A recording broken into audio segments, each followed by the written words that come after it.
the last segment of the day is one of the most exciting. We have Peter Welinder, the VP of Product and Partnerships at OpenAI. And we thought we'd just have a little fireside chat. This feels too loud, is it? Okay. I'll just hold it like this. So we'll definitely open it up to questions from you guys. That's the most important part here. But I'm just going to kick it off, and I'm going to ask Peter, how did you get into machine learning? I think is a good question to start. Hello? Okay. Thanks for having me, by the way. Super excited to be here. How did I get into machine learning? I think the first machine learning book I read was back in high school. This the Russell Norvig artificial intelligence book. The green book. Yes. I wonder if it was red when I read it. Oh, maybe. I have some vague memory that was red. Maybe it was green. But when I read that, I was just very confused about what is artificial intelligence. That wasn't really a machine learning. I went on to study physics, and then in grad school switched to kind of neuroscience. Realized I did not have the patience to do neuroscience. It's a lot of really hard work working on real world models, animals. So ended up kind of focusing on computer vision, and that's sort of how I got started in machine learning. And that was kind of at the time where computer vision started starting to be addressed with machine learning. So it was back in the days of like SVMs and probabilistic models and so on. When around was that? That was around like 2007, 2008. I actually have a similar thing because I entered college hoping to major in neurobiology, and then I had a research internship or a research experience as an undergrad, and you had to mix all these things, and we had to cut these like sea slugs open, and I was like, not for me, so I went back to the computer. I had a similar thing where I had to, make a surgery on a rat at some point, and it was just like, no, like first it was gross, and then like second, you had to train this rat for a very long time, and then the rat would die, and then your experiment would be completely wasted, and it was pretty brutal. Yeah, but did you want to study neuroscience because of intelligence as like the core interest of yours? Yeah, I think I've definitely always been fascinated by the idea of like getting machines to a point where they can do everything that humans can do, and it kind of seemed obvious that eventually would be able to build machines that can do that, but it was like no idea how long it would take or how what the problems were involved, but that just seemed like a very kind of just interesting problem. Yeah. So when you started working in computer vision, after you graduated grad school, you started a startup, right? Yes, I started a startup out of grad school, kind of doing more kind of image organization using kind of techniques of the day this was kind of pre-deep learning. This was back in like 2011. This was before like the really amazing kind of ImageNet paper, and so we started doing that. Like we actually started kind of since we had in my lab we had a lot of collaborations with biology labs.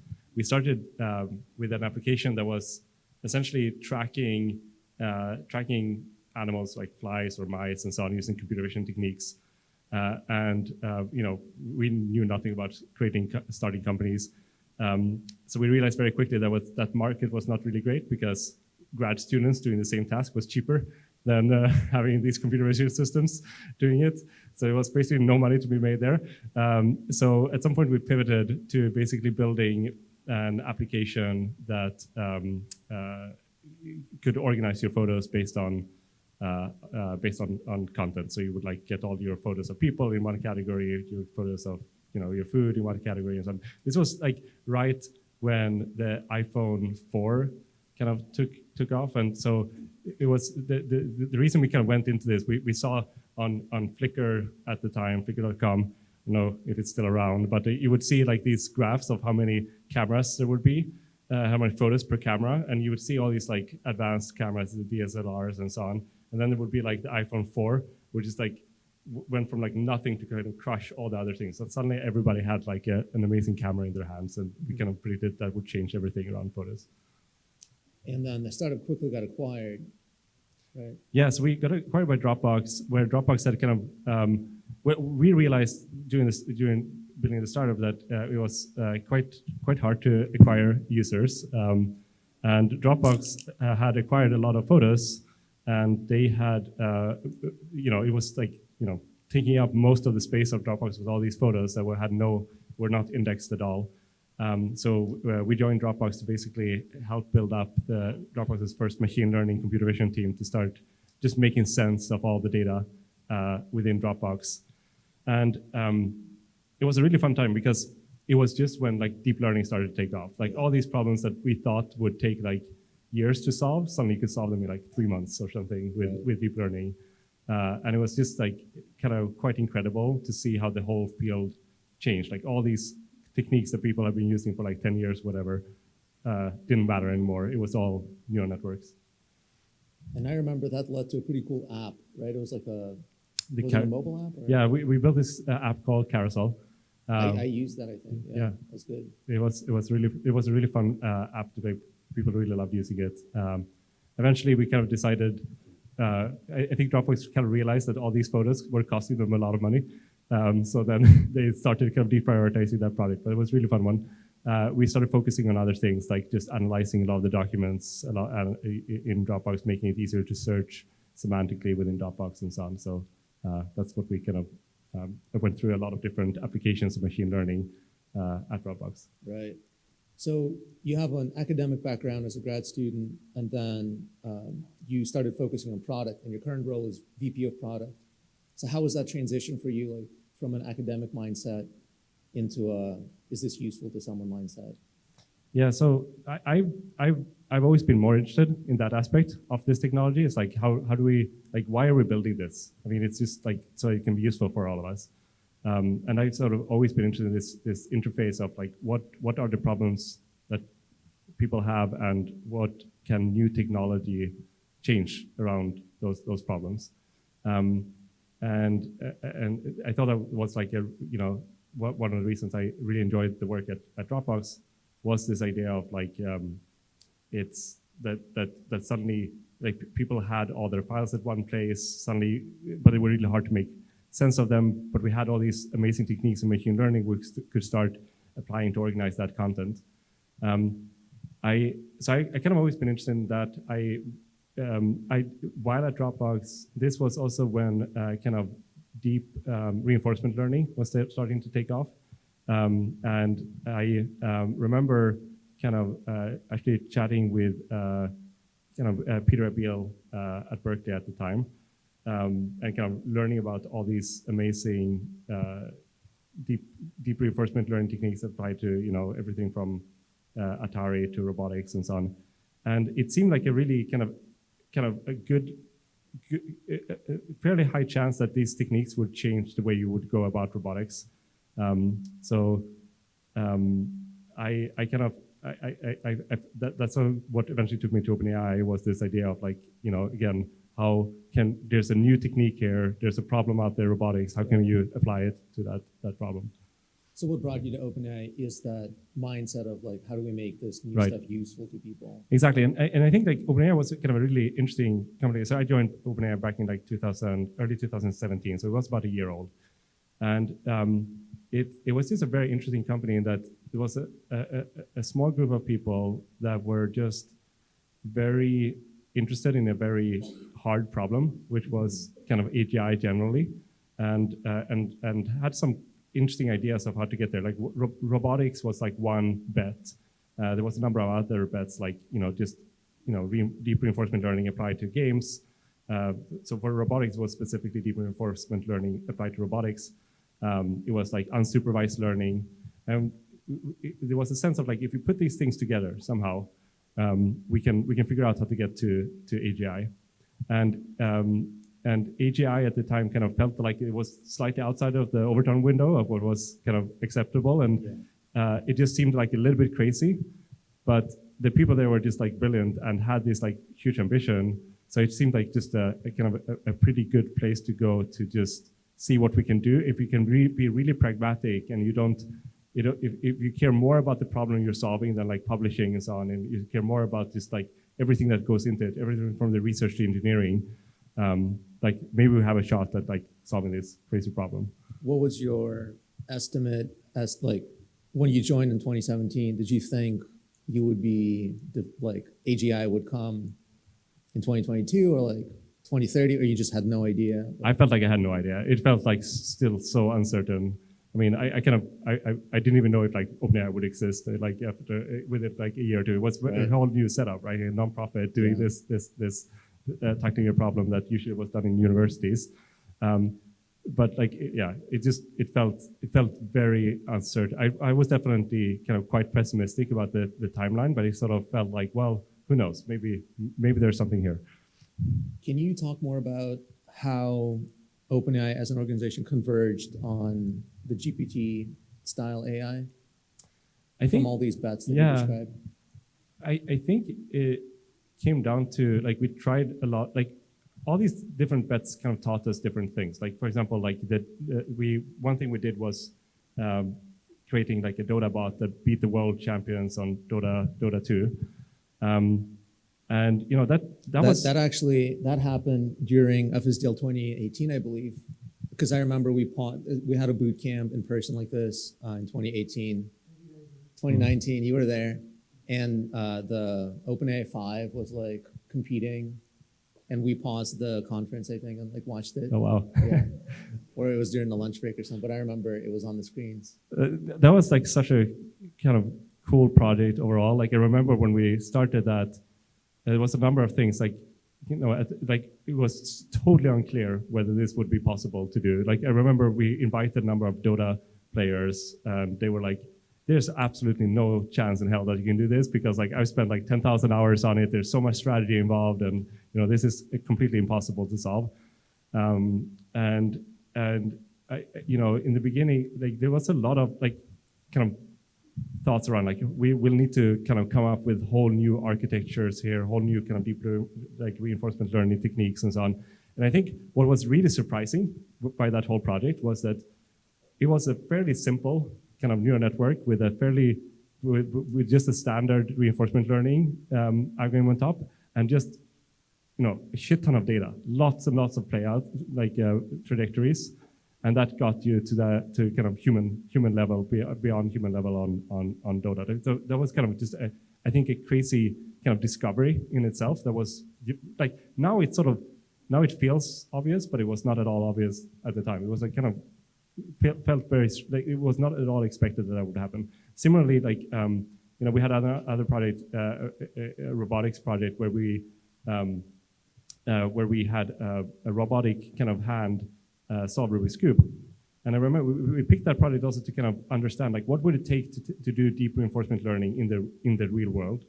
And the problem again is that you need a lot of data. At that point we had started realizing we need a lot of data, but could we learn something in simulation and then put it out in the real world based on what we had learned in simulation? And it was one of those things where we kind of we tried to pick the hardest problem we could. Like we went to a bunch of robotics conferences and asked them like, what is the hardest project you can think of?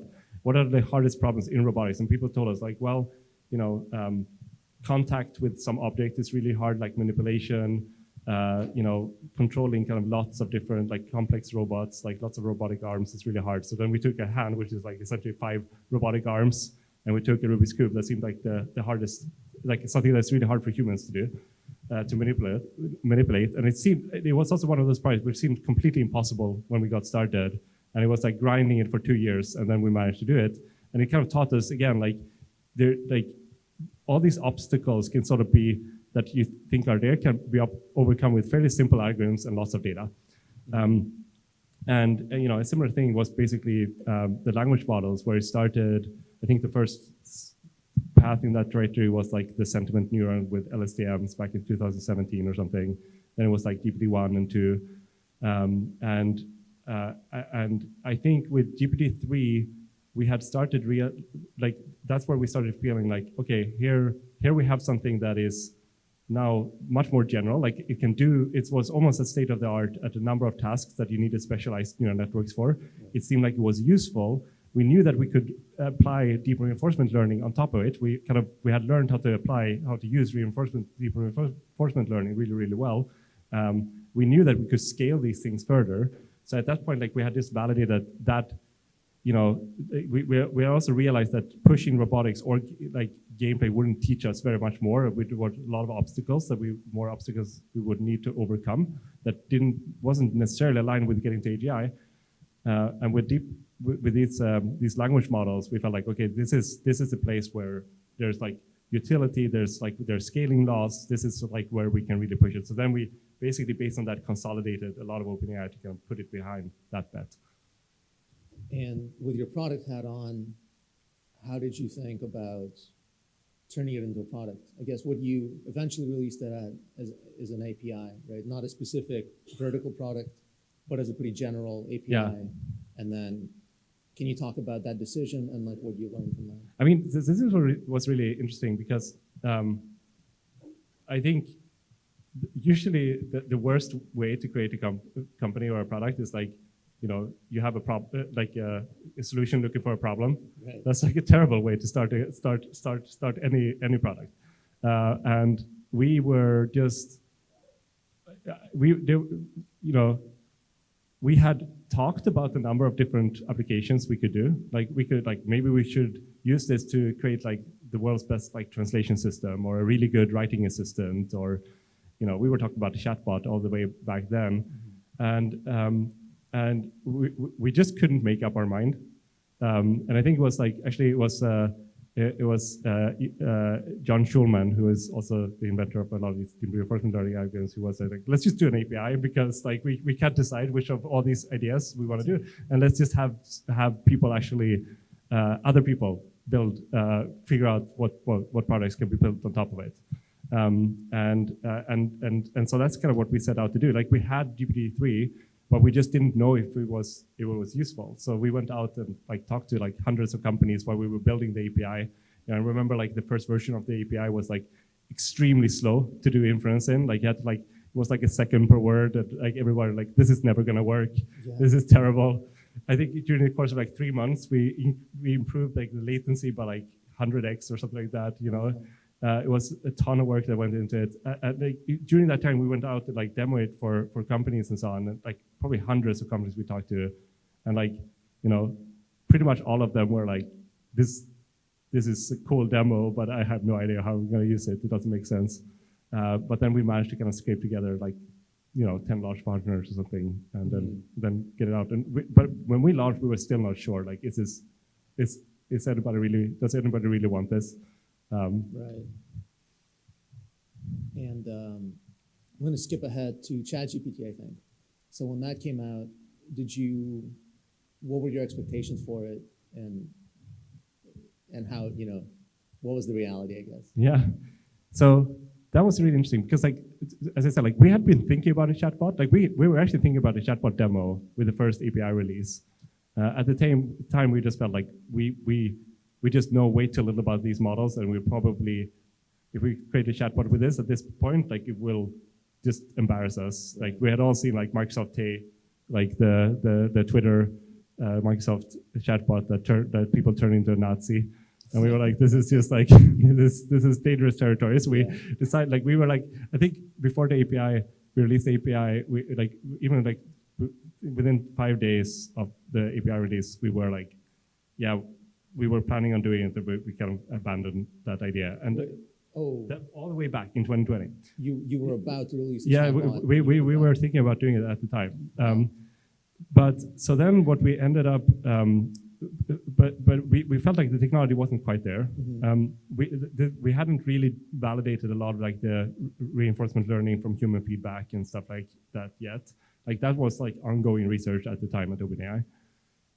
So then, one thing that happened that was quite interesting with the API was that this is a developer-focused product. There were like millions of people who signed up for it, And but we saw that the vast majority of people who signed up for the API, they had no intent of actually building an application. They just went to the playground. And then we asked them, like, what are you doing in the playground? They're like, well, I use it as my startup advisor, or like, I can't afford a therapist, so then I talk to the playground, or, like I sometimes put in a long article there and summarize it. So like people just use the playground for all these things. We're like, this is a terrible product for these people that just coming to kind of just work with the playground. And so we kind of knew like we have to do something better here for all these people. Like there's clear demand for something that's better. We had also kind of a separate project that was kind of we had also developed this like instruction following technique where it was easier to prompt models by giving them instructions, but we knew that the next step would need to be conversational. So we had an ongoing project around that as well. So we thought, okay, so let's try. I think we're now ready to create kind of a chatbot. We tried it out with a kind of I think a few thousand users, like a small experiment. It wasn't actually very successful. Like we didn't get a high retention on that first group of users. We made some changes to the model, and then we were like, well, like the only way to learn at this point is to get it out in the world. I think we decided that we would release ChatGPT, and we were quite there was a lot of kind of guesses. I think some people thought it would be a complete flop. It's not gonna work. People were like, okay, some people were like, this is going to, we're just doing another Microsoft Day. We're just going to be completely embarrassed. Probably will have to shut it down in a week because it says some terrible things. But then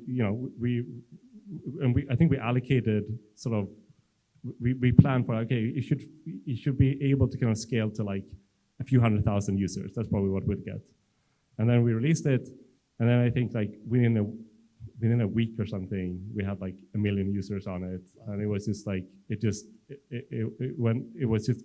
was just completely crazy since then. And it was like 4 months of just fighting fires, scaling systems, scraping together GPUs from across everywhere.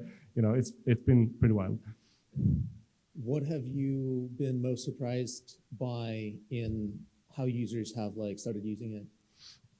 Yes, this is also really interesting because another hypothesis we had, and like as we were kind of discussing this a lot internally, was like, well, we were like, this might not be ready because it feels a little bit like it's okay, so at a lot of things, but not really great at anything. Was a little bit that we were worried about.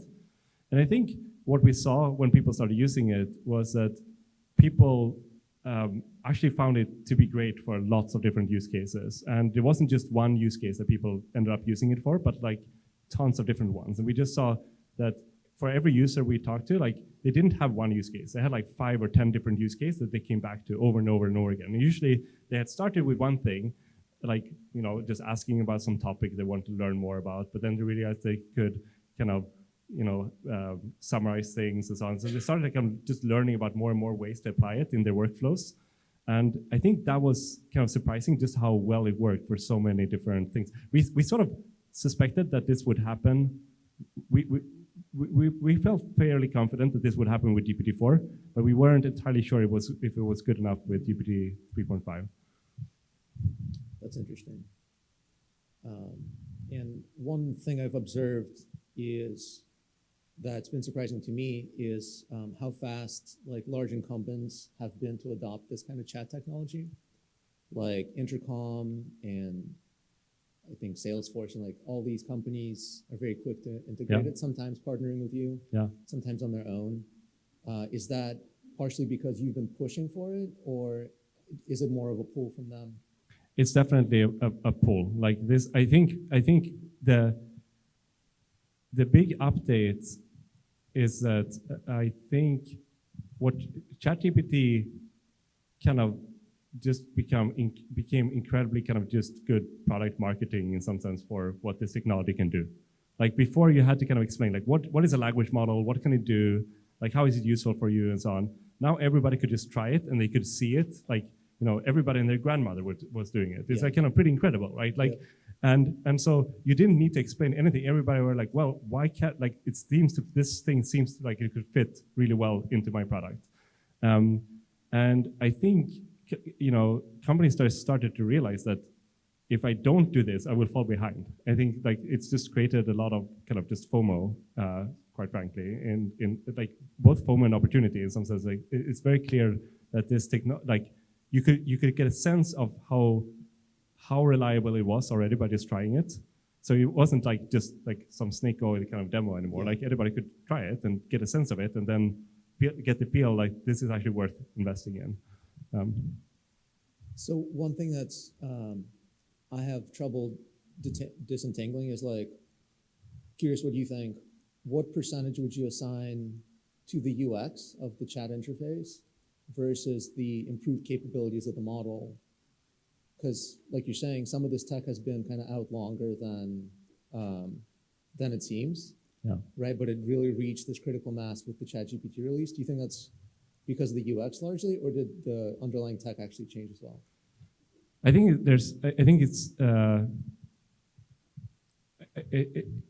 it's the UX, like the dialogue based, did matter. Like you kind of want to go back and forth. It's a very natural way. Like that's how we all humans are trained in some sense. If you do something wrong, you can just like do a follow-up thing. Like, hey,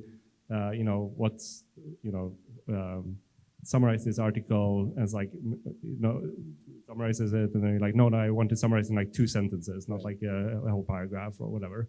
And so it's a very natural way to kind of go about things. And but I think but you could sort of already do that in our playground. In fact, like with the instruct models, you could actually do those kind of back and forth, and it worked pretty well. Yeah. But I think the other thing was just the availability. We made this like we just made it so anybody could sign up. Right. And in practice, that meant like the server that we had this fail whale up all the time. It was like, but like anybody could like just go and sign up and try it, and it was free. And I think that was really the thing that was different, to be honest. Okay, last question from me, then we're opening it up. But so when you joined in 2017, you didn't have an expectation for like AGI when question. But what's your take now? Are we there now, or do you think it's next year? Oh, yeah. 5 years? Yeah, I gotta say, like I feel like very uncertain on this one. It's just I feel like there's some probability that I feel like it feels fairly likely that we will have something kind of at or close to AGI by the end of this decade.